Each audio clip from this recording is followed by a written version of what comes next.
Welcome to another episode of Complete Developer Podcast, the podcast by coders for coders about all aspects of creating your best life as a developer. I'm Will, the accomplished developer and aspiring software architect.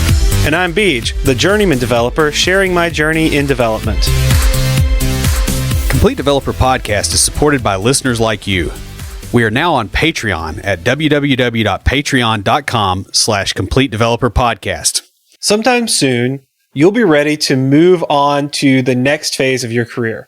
While for many jobs, this can entail going to another company, it doesn't always have to be that way. In fact, if you like your current job, you may want to stay at the same place, but move into another position.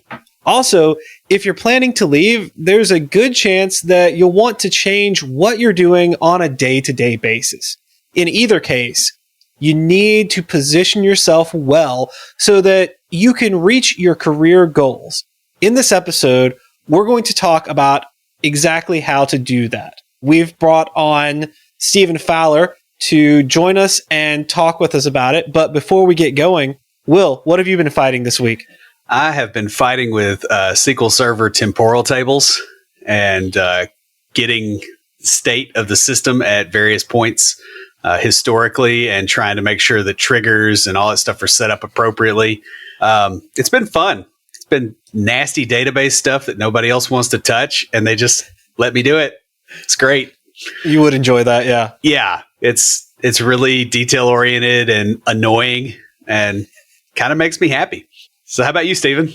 So I am focused in leading a team and creating a new SaaS product to help manage cloud governance specifically. Nice. Cool. So for me, school is finally out and I passed my final. Therefore, I passed the class. Actually, I think I only need to make a 26 on the final to pass the class. So, but it's just a big relief that the semester's over with. The last couple of weeks have been pretty crazy. If you've been watching the Facebook lives, you've seen like all the craziness as I talked about it. And it's, also, the weather's getting nice and people are wanting to get out. And so it's just like all the stuff piling on to trying to study. In really awesome news, I hit one of my goals for the year a bit early.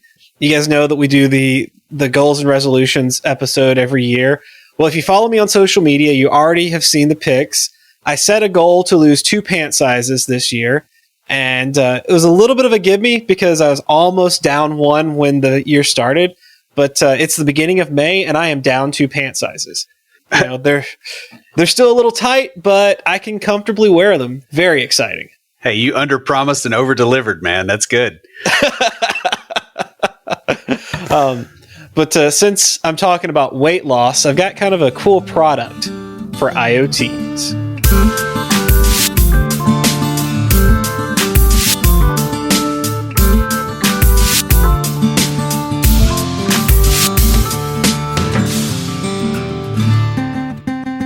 ShapeScale is more than just a scale measuring your weight. It creates a 3D image of your body and sends the data to an app that lets you see things like a heat map of your body or your weight loss progress. It's really cool because it'll show you, each week the different amount that you've lost. It'll even create localized metrics for different areas of your body that you want to improve. The way it works, a robotic arm extends from the scale and kind of rotates around your body while you stand still. On the head of the arm is 3 sensors, an infrared, an RGB camera, and then a light sensor. And it collects data, then sends it to an app on your phone that interprets it and kind of creates a plan based on your goals. It's really neat, a bit expensive at around $350, but it's something definitely to check out. Really cool. I'll have a link to it in the show notes. Will, who's talking to us this week? Well, we got a comment on the salary negotiations episode from Josh Smith. It says, this was a great and informative episode. Really enjoyed it.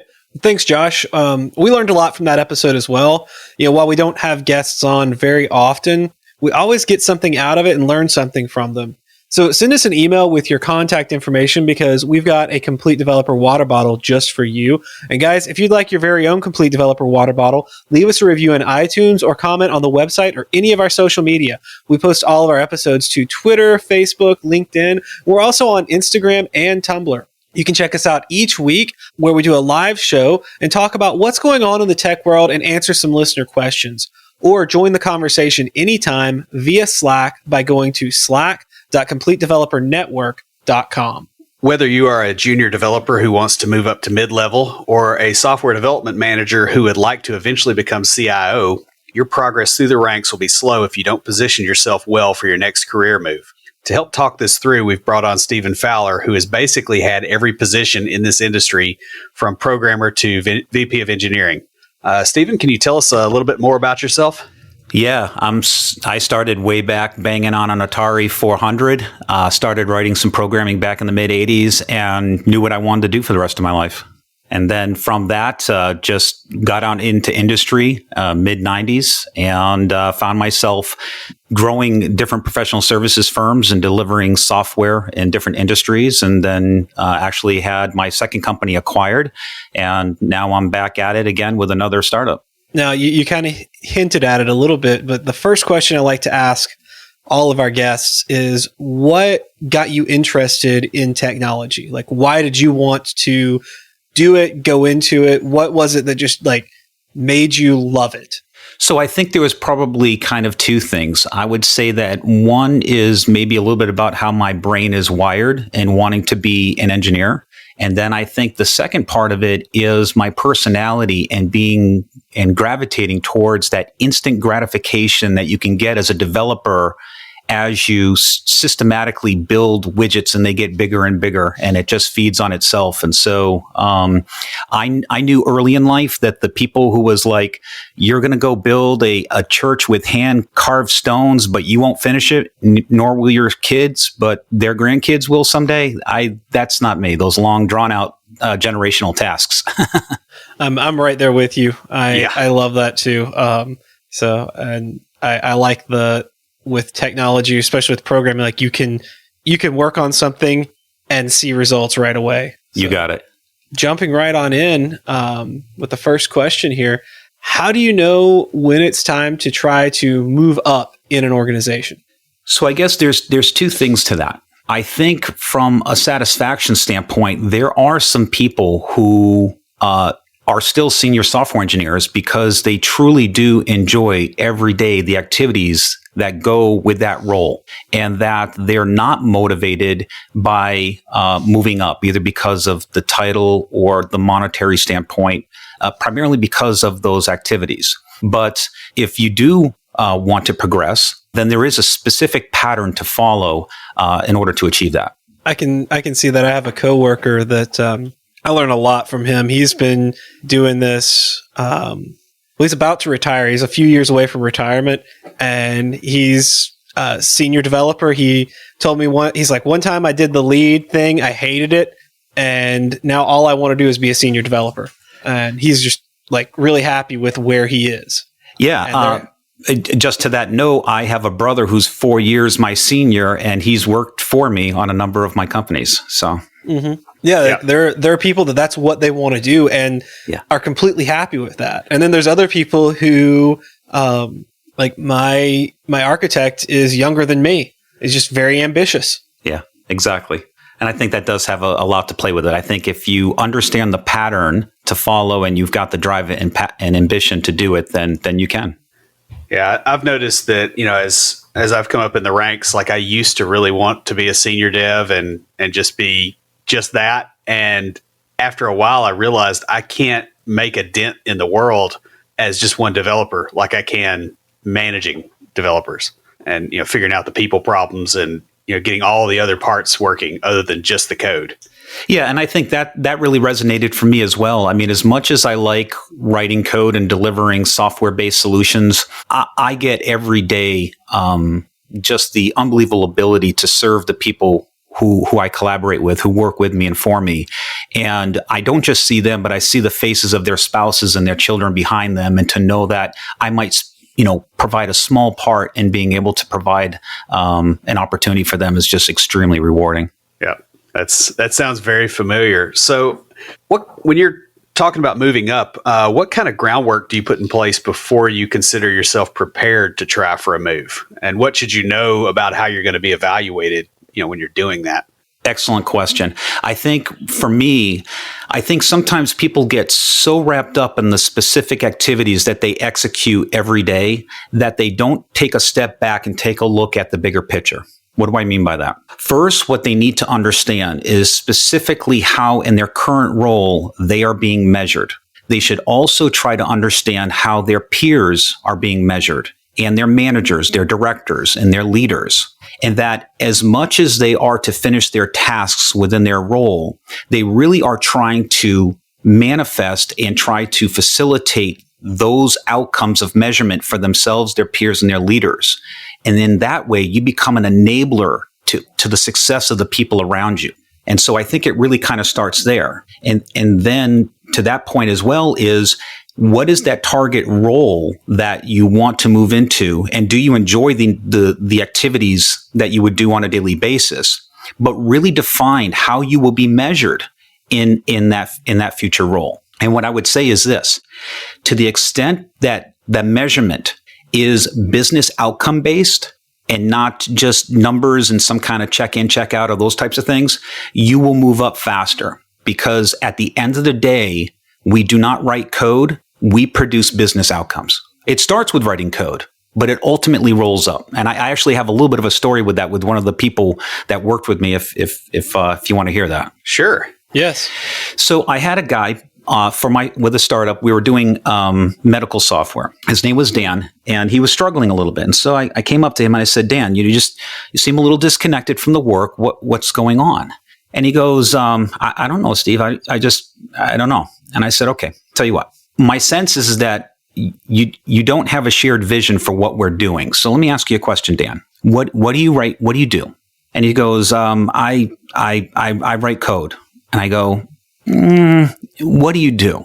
I make software. I make medical software. And I said, no, what really, Dan? Think about it. What do you do? And he goes, Steve, I don't know. Just tell me. What do I do? I go, Dan, we write code that creates a dialysis tool that is used by nurses to help improve the health and the length of life for patients. Someone's mom, someone's grandmother is being helped by what you're doing. And until you internalize that, there's only so effective you're going to be in your role. So don't lose track that you produce outcomes that help people in a meaningful way. And that really got his head back in the game, and it really fundamentally changed, where he was at. Yeah, I can totally see that, because I remind myself regularly what I do and how it affects people.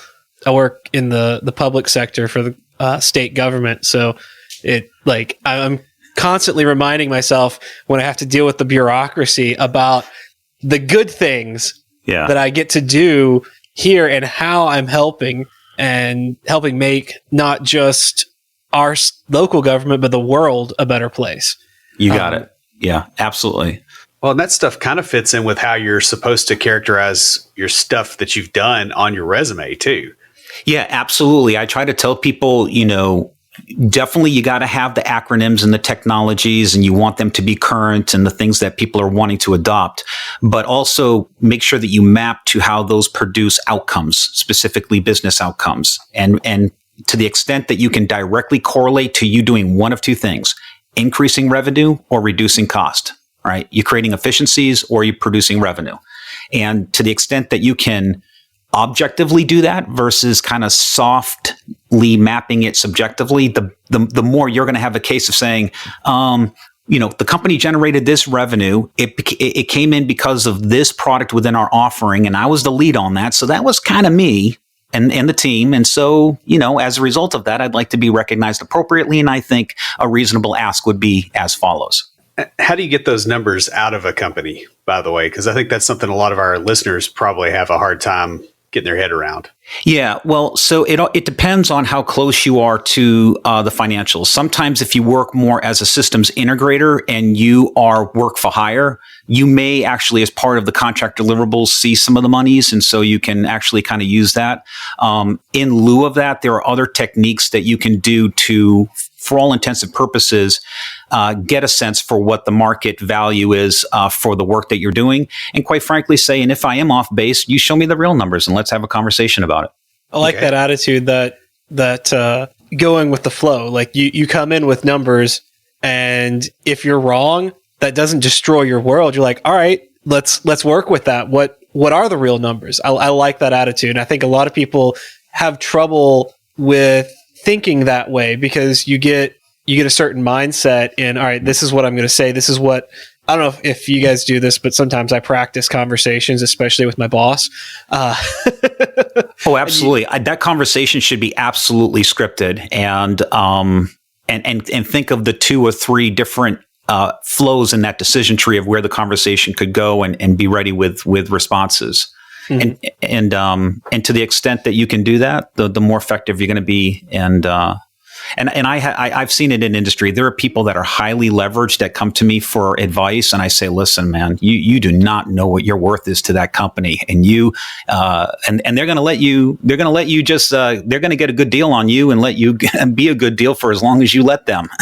And then it's up to you to say, "Hey, listen, I think I really truly understand the value that I bring, and so let's make this fair and equitable in the relationship." No, I see that. You hit on something that kind of pulls up the next question we wanted to ask was, do you suggest finding a mentor? And if so, how would someone go about doing that? Okay. There's 2 ways you're going to get a mentor. There's going to be one where someone offers to be your mentor and one where you need to solicit someone to be your mentor. Let's take the first one. Anybody that offers you to be a mentor, I would be a little bit cautious. Either they're extremely altruistic and are just want to be generous, or they might not be as good of a mentor, because typically people that are good mentors, they are busy doing what they do, which brings me to the second one. The people that are worth mentoring, the way that you show that you're worth investing in is to make it reciprocal. So always first be of value before you ask someone to be of value back to you.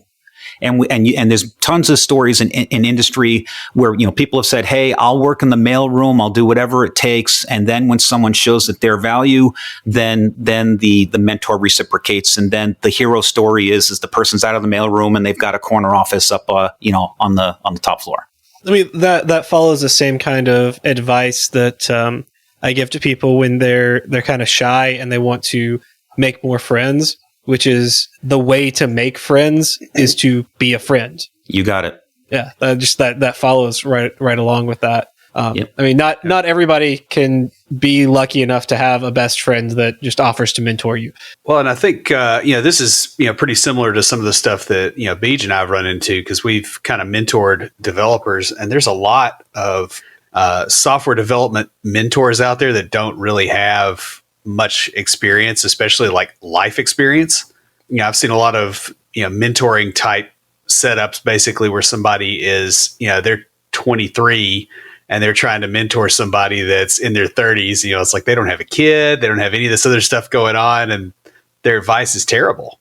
Yeah, and I think that's the other part of it as part of that filter. If people are looking to be it's the same thing with the whole guru, right? The second someone says, "I'm a guru and I'm trying to sell you a program," it's like, why aren't you doing the very thing that you have in your program? And then if you're doing it, why would you create competition, right? So there has to be a value exchange, Yeah, I can see that. And it's, I don't know, I can see the attitude of you've got the 23-year-old helping an 18-year-old. Out. It's like you help someone who's not as far along down the path. Will, I feel terrible. I should remember this term from martial arts. What is it? It's not like sensei. A senpai kohai. Senpai, yes, that's the term I was looking for. Yeah. That senpai, that like older brother kind of guidance. Yeah, the guy that's already made all the mistakes that you're about to make.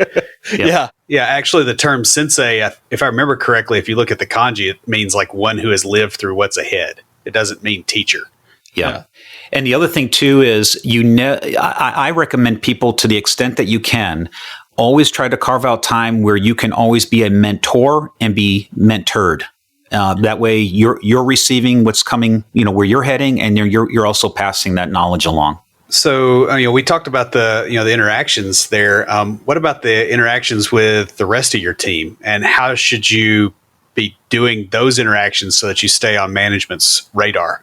Well, once again, I think to the extent that you understand how people are being measured and you produce those measures, you're getting the checkbox for yourself, and then you're also facilitating getting checkbox for your managers or your directors or your leaders, depending on how high up you are. You're going to be seen as a facilitator for those people getting the outcomes that they want personally, and they're going to bring you along. I mean, that's what I do. I've got relationships that go back to 1999. I bring them with me with every opportunity because it's that type of relationship.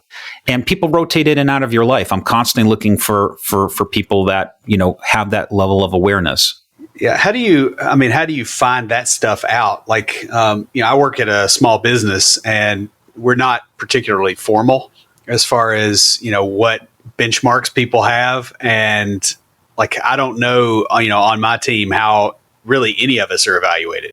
Well, so ultimately, in lieu of formal measures, it is, are you driving business success, right? And and like I said, increasing revenue, reducing costs. So if you know the things that you're doing are manifesting those things, you're right. That's for you to be able to come and say, listen, we don't even have a review process. I'm just coming to you out of the blue. And I know there's no formal measurement process, but I've been thinking about I've reflected upon the last 12 months. I've produced these outcomes for the business. I believe that they represent this amount of monies and these types of things. And so, I would want to be rightfully recognized for that. And I have a proposal for you for how I think that recognition can occur. And then you make your ask. Okay. How do you figure out what's a reasonable ask? That's the other fun thing. Well, so sometimes what it is if you're really on your game, you could say, listen, I believe what would be in the interest of our organization would be for a team to work on this, and I'd like to lead that up or move in this area or whatever, and be kind of that entrepreneur, right? You hear that term, right? Entrepreneur. And the reality is I've got people on my team where literally the trust level is so high, they could come to me and say, Steve, I see an opportunity. And I'm like, okay, what do you need? I don't even ask them what it is. They've built that trust with me. They're like, I need 2 guys and 20K or 4 guys. And and I'm like, okay, what else? Are we good? No, Steve, I'm thanks. Off you go.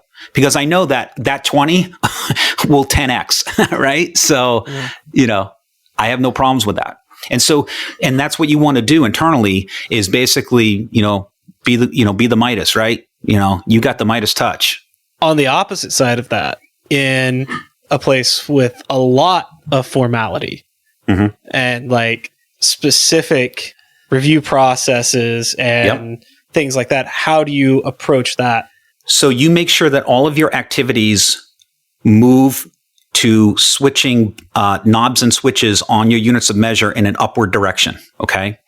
And then as you're doing that, you may say that the way that I'm being measured is very loosely coupled to the business outcomes. That's bad. You're very poorly positioned when that's the case, right? So you want to try to have it so that your current role or the role that you're going to go into more directly has your individual unit of measure map that of the business, so that as the business is doing well, and you're a facilitator of that, you'll go up. Okay. I see that. And just to that point too, is you are looking for opportunity. And the reality I have found is this, as someone who started businesses as well as the different roles, opportunities will avail themselves at a time and a place that you least are prepared or expect. And it's in those moments that you execute against that opportunity. It can be within the company, or sometimes it may be with outside of the company. And there are times when I don't execute and I reflect back. I'm like, I should have done that. That was an opportunity, but like everybody else, right? Insecurity, and let me let the cat out of the bag. You can be a person who has exited a company and has done well for yourself and you still fight with insecurities and fear and all of those things. You still do, but you push through. That leads right into the next question we had, talking about those fears and insecurities. Like, what do you want to avoid when you're trying to move up? So check your ego at the door. Come with every interaction with people with high intent that you are to be of help. Because if you really internalize that you are trying to help people around you get the outcomes that they want personally and professionally, they will invite you in with open arms. And you can't fake that. You cannot fake high intent, right? Character and integrity. I read a Forbes magazine, and this has been absolutely my experience. They said that high net worth individuals, people of $10 million or more, and new money, not money that was inherited, they said without doubt, absolutely every single one of those people had high levels of character and integrity. And that's the long game. You can lie, cheat, and steal your way to that next role or to that short-term outcome, but it will not help you in the long run. And so be of good character, be of good integrity, and really internalize being of help to others and knowing how you can produce outcomes for them. And then what you'll do is you'll look back at a 20-year career, highly successful, and you didn't manipulate a thing of it. You just stay focused on helping people. And so that's what I do every day. I gotta help my employees get the outcomes they want personally and professionally, knowing that if they do that, they will be at peak performance. And when people are at peak performance, good things happen for our customers, which will rise all boats. I can totally understand that. Yeah. And I guess that also puts into the mix that you don't want to be doing, gossip and office politics and those kind of things. I'll tell you, for a little while in between this startup and when I exited, I was a business management consultant in the M&A space. And I basically would be brought into a business unit to basically turn it around and do assessments. And so often than not, what I have to do is a combination of things. I have to let the toxic people go, right? They got to go, right? There's almost no remediation, unfortunately. And then after that, it's a matter of putting a path and principles in place to kind of carve out some of the rest of the cancer of, the people that can stick around and put them in the right spot and set them up for success. And then ultimately the company will be successful. I got passed up for a promotion, and I was told basically that the reason I got passed up was that her attitude was better. I had kind of grown a little complacent, a little bit of that grumpy mid-level developer, where it's just just grumpy about everything, and I don't have time for this and things like that. Mm-hmm. And that was a real wake-up call because I knew I was a better programmer, but I was not a better employee, and so I got together with one of the leads, and he helped me kind of make some adjustments in my attitude, and that the next chance for promotion, I was the top of the list. I will tell you that. I will tell you two things: personality, capability, and capacity. I guess is kind of the two things. How would I categorize those? I can give you experiences where I have had literally master degree level computer scientists who could tell you all about the polymorphic, object-oriented, abstracted facade. Awesome. Sounds great. But to get business value out of them and to have them be a team player was painful. But yet I would have other people on the team that would apologize me to their blue that they're a high school graduate, never even an extra class in high school, and they're crushing it. They're highly likable. They're a team player, and they crank. They produce business outcomes. And so in my organizations, I kind of do look a little bit at the resumes, but I just get on the phone. I say, talk to me about yourself. What have you done? All of that. And literally in a half-hour conversation, I know exactly what I have. I would agree with that. And I've been on both ends of that, because I went through the grumpy, mid-level developer time period there for a while too. And it didn't work. I got promoted to management, and I was terrible. And I had a team that, I don't think I added value there. So it was kind of one of those things, you get promoted into a position that you can't get promoted out of. Right. And that, I would say for me in my career, I would say the manager level was the hardest, between, junior programmer, senior programmer, junior architect, senior architect, manager, director, VP. Manager was the hardest. You either want to break through that and become a director, or you want to fall back. And that typically is what happens. And here's why. You're still learning how to lead people, and you tend to manage people, and you do not do that. You manage projects and programs, you lead people. And that is where sometimes in that management role, you're not empowered to be a leader, but you really should be. And so you're caught in this world of, I should be leading, but that's kind of what the director and the VP want to be doing. So I can't do that. I gotta be more like a taskmaster. And then you start tasking people, and then your leads and your seniors are like, dude, I've got 15 years, 20 years industry experience. Don't task me. Yeah. You know what I mean? Tell me the goal. I'll give you a date, and or in story points, if you're agile, I know what I'm doing. So, I just think for me, that management level was the hardest in all of my career. Once I broke through director, it was like, oh, now I can lead, I can lead more. Mm-hmm. Well, so, and, that brings up another question, because I've kind of been, in and out of management at different points. How do you break through that? Because it was a phase transition that was really hard to deal with, because a lot of times you're still a developing manager and you're expected to do 40 hours worth of code and manage a team. Well, man, I would have to say that the techniques are situational. They are different based off of the size of the company. They can be sometimes different because of the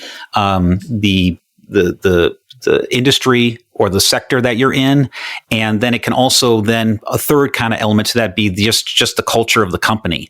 But definitely you want to be leading people and be seen as a leader. And you absolutely, as you go up, have to be producing business outcomes. Obviously, as a junior engineer, you're just an individual contributor, right? So you're going to be measured a completely different way than as you move up the food chain. And the other thing is that when you can produce new revenue streams, not just that you're providing revenue within an existing channel, but you can actually create a brand new revenue stream. I mean, you're going to shoot up super fast, because you and your team almost becomes a company within a company, right? And now you're a profit center within the organization. And if you can talk like that, you can say, listen, we're a profit center.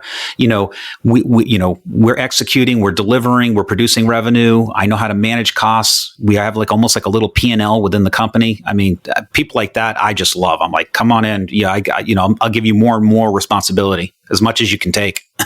So how do you broach the subject of advancement with your manager? I mean, obviously you're kind of prepping the conversations before you're there, right? Yeah. That can be a difficult one, right? So you have to have situational awareness. What do I mean by that? Where is there an opportunity for advancement? And when do people start to queue up because there's the director who's been there forever and will be? And so that's a gate, And so if you're a senior and you're trying to move up, and your boss is a manager, and that manager knows that he's not going to get director, there can be a little bit of contingency there, right? He doesn't want to now have you and him competing for that role when it comes due, right? So there's a lot of, when are people going to retire? Are the people up in the food chain moving up, moving out? Is the company growing? Is it fairly static? You got to have really good situational awareness in your career path within any one employer. Absolutely. So what do you do if it is static and it's, more of a smaller? So that's typically, and I think it's one of the questions here that you might ask me is when do you move out? And unfortunately, that's usually a situation where you need to move out before you move up. If you think about it in the military, that almost always happens. I mean, for people that move quickly through the military, they're stationed all over the world because they have to move over to move up. Right. And that happens actually a lot in IT. If you look, the average tenure is 18 months. I mean, I'm approaching the 4-year mark at my current job. And that's, one thing I've learned is that the longer you stay anywhere, the less you advance and the less raises you get, or the fewer raises. Now, with that, I don't mean moving from employer to employer, although that does happen within 18 months, but you should be on a track towards, and it starts to spread a little bit as you start to get to the top. But, early on, definitely, you're going from junior engineer, mid, senior, and you should be tracking. if you want to, if you enjoy the activities of that next role. And sometimes you get that next role and you're like, you know what? I don't want to be an architect. I like coding. And then you drop back down and like my brother, and then you're there for the next however many years until you cycle out. Well, yeah, I mean, I jumped around a ton, early on in my career. And I mean, this is the longest gig that I've had. But, like some of the earlier ones were as short as, 6, 8 months. I did a lot of contracting and that kind of stuff. And it was for that reason is, you get new experiences and the higher pay is easier to justify because you're kind of coming in and making a new first impression. Yeah. One technique that you can use is if you're producing business outcomes to people in HR, communications, product owners, right, on the business, they may go to IT and want you to be elevated. So that's the most powerful thing there is, right? So, your manager isn't seen as a business outcome producer, but you are. And now you have people advocating for you on in the other functional areas of the business for you to be promoted. Because you know why? Chuck did really good with this $10,000 project. I need him to move up so that he can be in charge of a bigger part of my budget because this guy delivers. This guy's got the Midas touch. And I've seen it. I've seen people, they're not trying to make necessarily their IT chain of command happy. They're getting pushed up because the other functional area leads are saying, you need to promote. You need to promote Chuck like now. Yeah, I like that angle. Oh yeah. If you do that, you're in. That's why I say focus on the business outcomes. Remember, I tell you, you can be a high school graduate. If you produce business outcomes for me, you and I are going to get along just fine. Just fine. When we're focused on those business outcomes, you're going to be stronger and weaker in different areas. Do you recommend working on your weaknesses or trying to improve your strengths? So I would say definitely to the extent that you can augment your technical skills with soft skills, that is the better mix. Meaning this, I remember, and I think almost anybody probably in engineering has had this where they kind of want to be the smartest guy in the room, right? I'm going to put in the extra time. I'm going to be the smartest guy in the room. I know I'm the smartest guy in the room. Everybody in the room knows I'm the smartest guy in the room. And that's going to be my thing. And that sometimes can be that that master's degree guy, right? Mm-hmm. And what they don't know is the person that doesn't max out technically, right? No, I don't know the third parameter of that method signature. You got me. You memorized it. I don't. But the other guy's like, I don't know that, but I know where to go to find that out. And now I'm going to focus on my soft skills, and then produce business outcomes. And then you're rising up because you know how to produce outcomes versus being the smartest guy in the room. And I will tell you that I made really good money on my technical skills. I made more money on my soft skills. And when you couple the two together, oh my goodness, bar none. There's study after study. If you have a good dual wheeling, right? If you're dual wheeling engineer and business minded person, oh my goodness, boom, you are at the top percentile in industry, bar none. It's not even close. Well, towards that end, how do you work on your soft skills? I mean, what's the angle there for developers? Think more external than internal, right? So you go, okay, I need to produce outcomes because I support our communications department. Pretty much all the software I'm writing within the company supports communications and HR.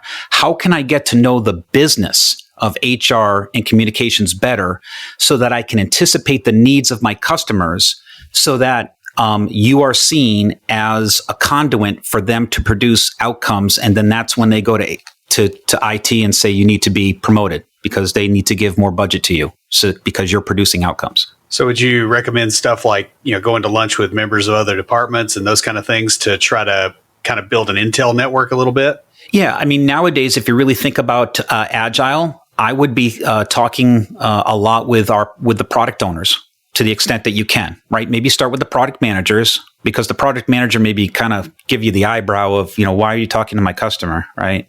And, to the extent that you can, first, hook your wagon up with the product managers and then eventually the product owners, that's what's going to give you better insights. Cool. That's, I like that idea. That's kind of like some of the thought process I've had here lately is, since I've been speaking at conferences and doing all this other stuff, I've thought about when our company has conferences to see if I could get in a speaking role there so that I can get direct access to the customers. Yeah. Because think about it. Once again, harken back to my conversation with Dan. You're writing more code for your developer manager is only going to get you so far.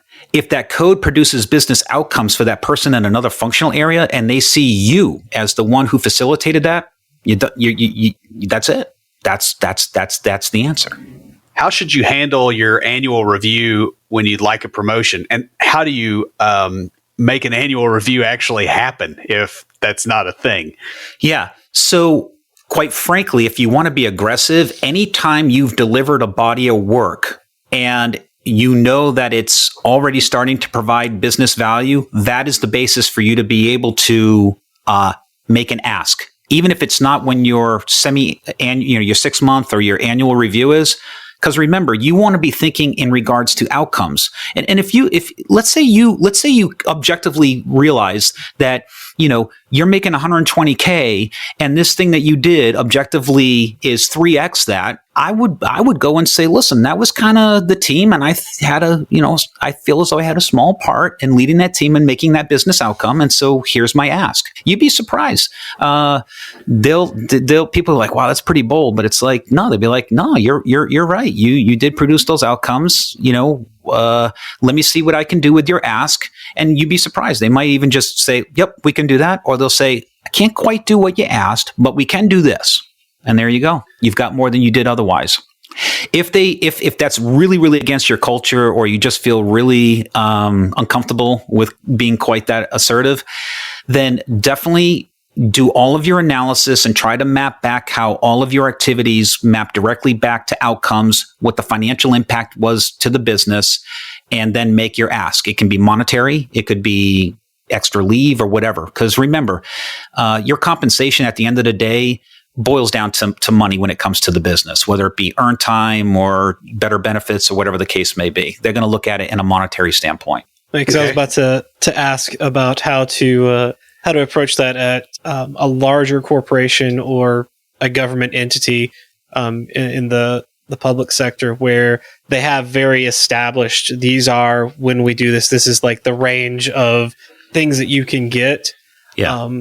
But what are things that you could ask for that maybe if they do have, if they come back with, well, I can't give you a raise, right? What direction should you go?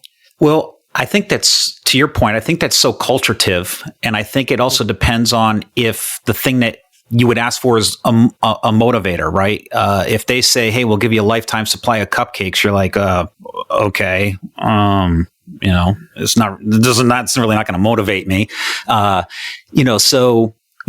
I would just, this is what I'll tell you guys. Everything's negotiable. Everything is, but Steve, it's a contract chiseled into a piece of stone. It's negotiable, other than, it just is. It just is.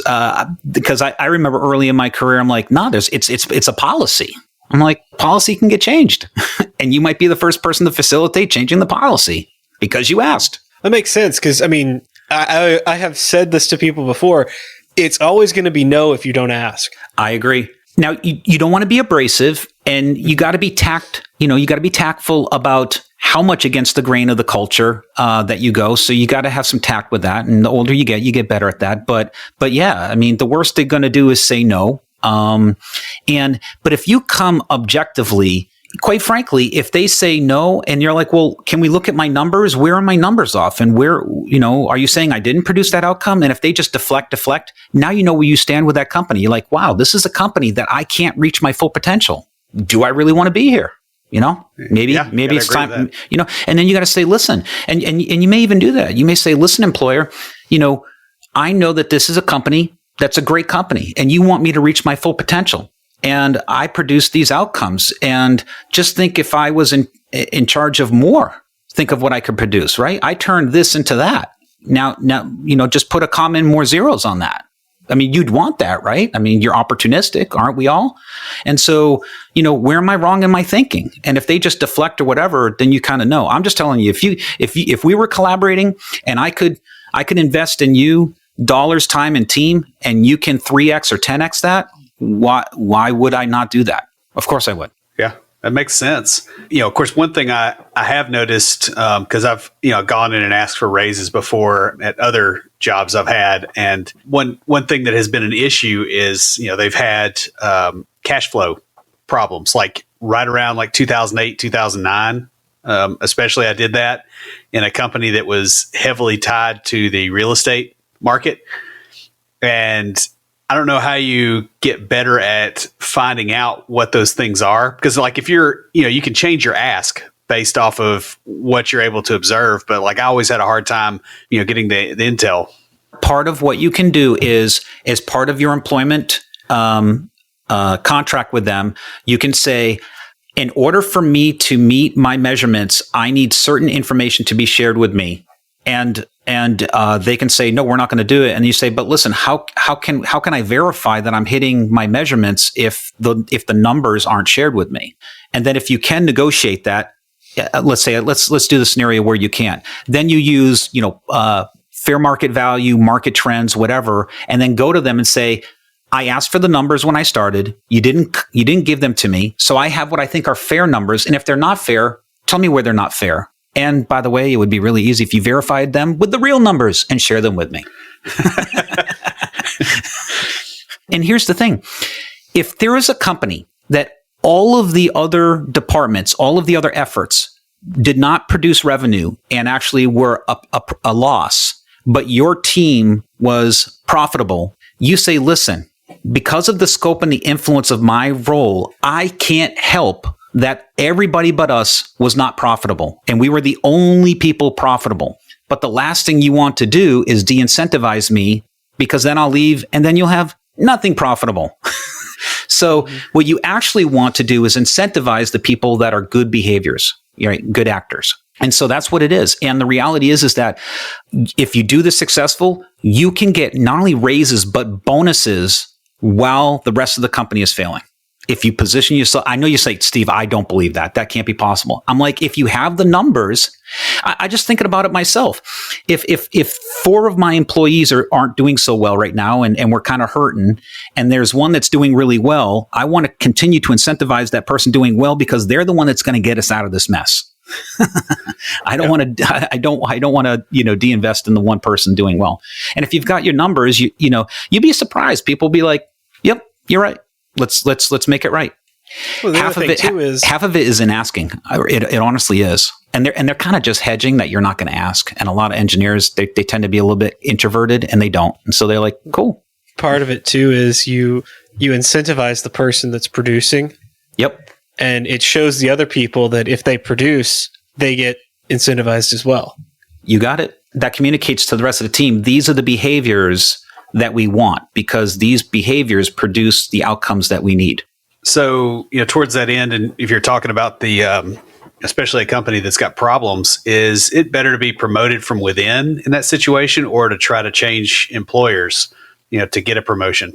Everything is situational. What I try to tell people is this: you need to think of it that you are you incorporated, right? Steve Incorporated, right?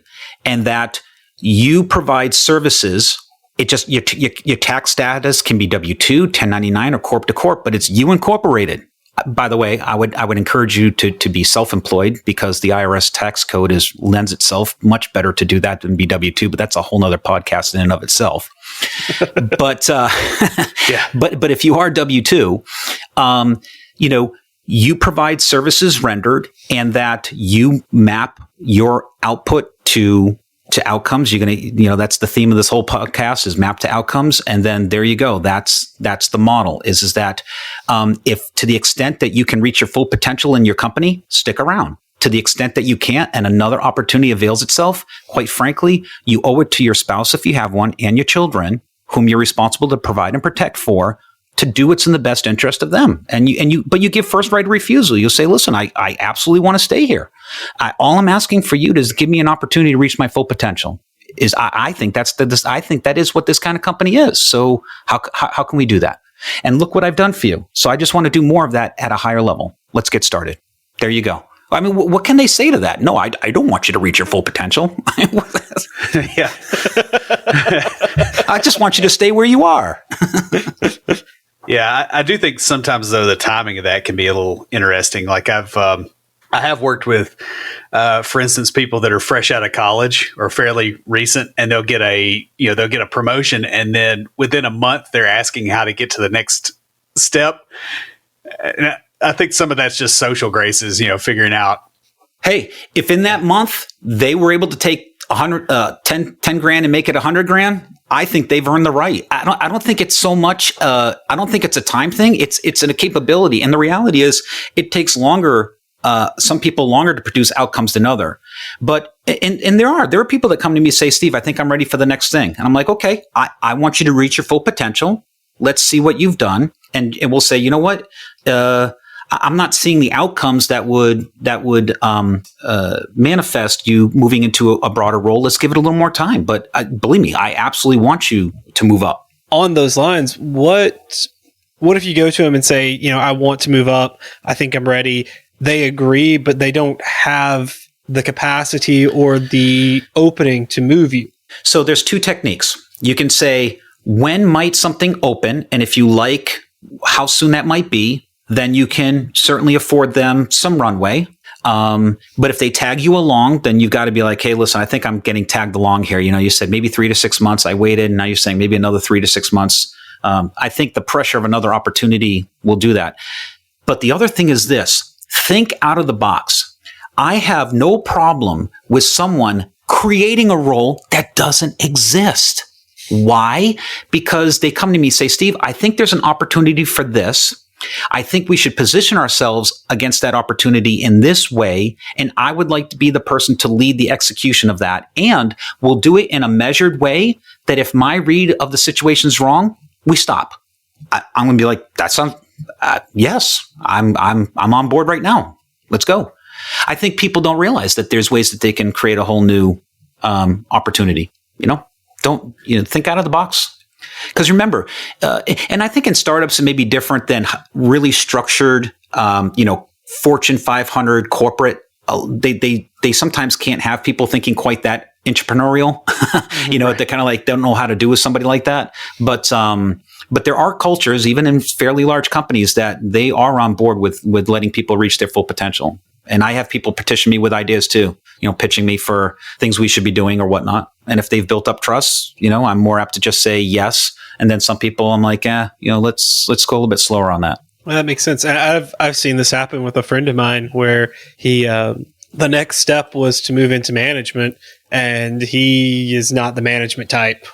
So he worked with the director, and they created a position where he could be over the technical stuff, but not have to manage people. And it suited him perfectly. It was a great fit for him. Yeah.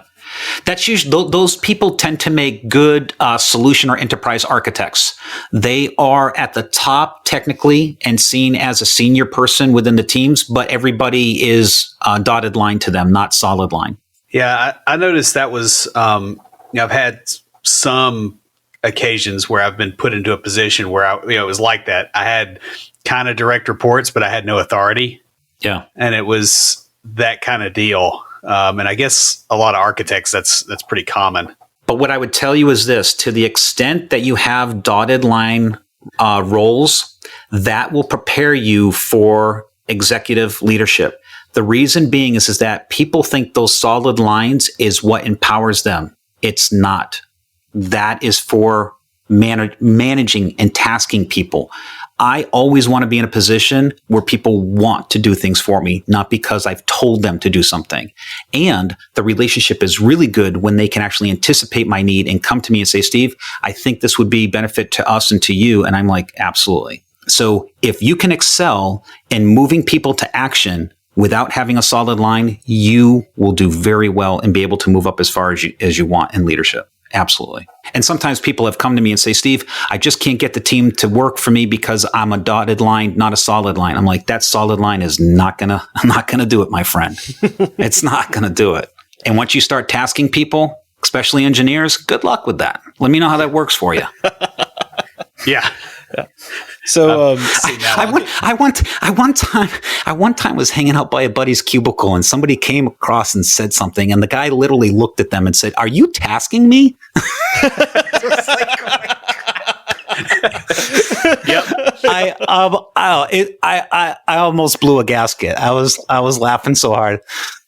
Yep. Oh, that's awesome.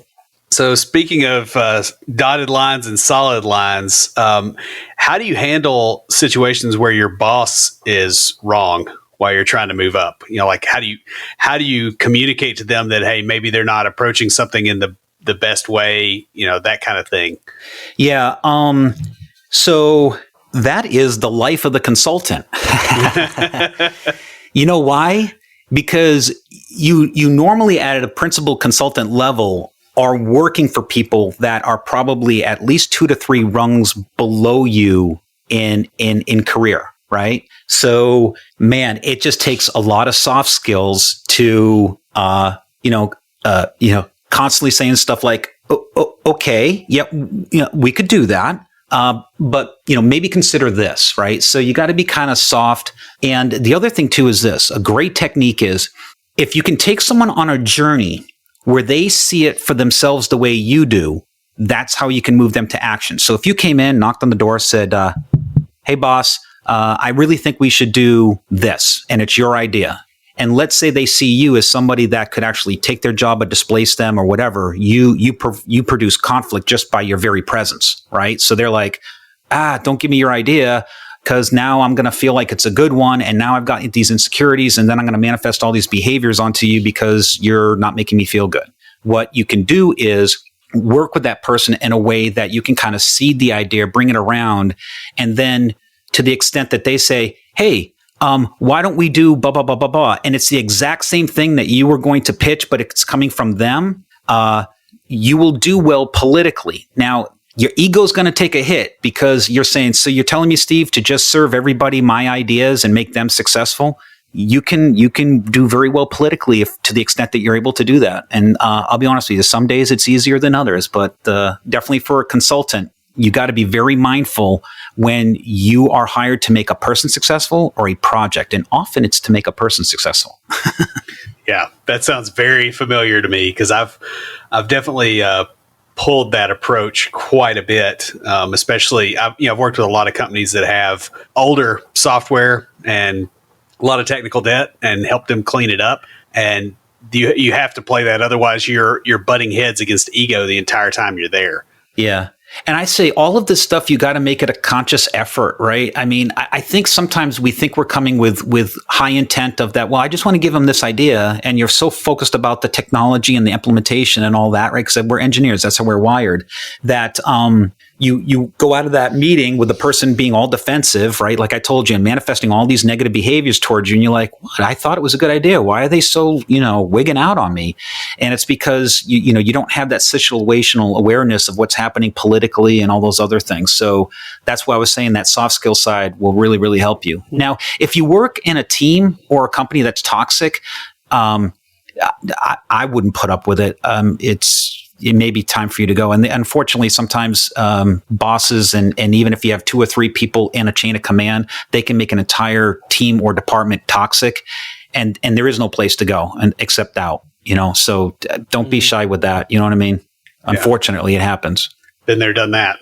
Yeah, I mean, it is what it is. I've not done that since I've been in development, but back in my medical psychological days. Yeah. I definitely have left a few jobs because I'm like, this is just not a good place to be. Yeah. And if you see a friend doing that, go up to him and say, tap on the shoulder and say, no sense in arranging the chairs on the Titanic, right? We need to go. Yeah, that is very good. Yeah. I like that. Appreciate what you're doing, right? It looks nice. We got to go. Yeah. Yeah. That's good. That's good. So, Steve, we really want to thank you for coming on. This has been a great conversation. I know I've enjoyed it. I got a lot out of it. I know Will has too. Yeah. Guys, it is better to prepare for your next career move consciously rather than letting it be something that just happens to you.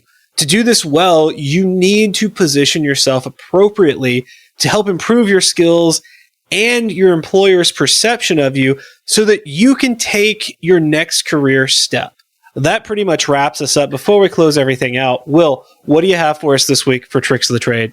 Well, hitting on the intentionality aspect of things, one thing that I've found that has been really helpful for me in my career is when I see something that makes me nervous, or I feel like, oh man, I don't know if I can do this, is to just run straight at it. Because a lot of times what ends up happening is you tell yourself that it's worse than it actually is. That's part of it. But the other part of it is it scares everybody else too.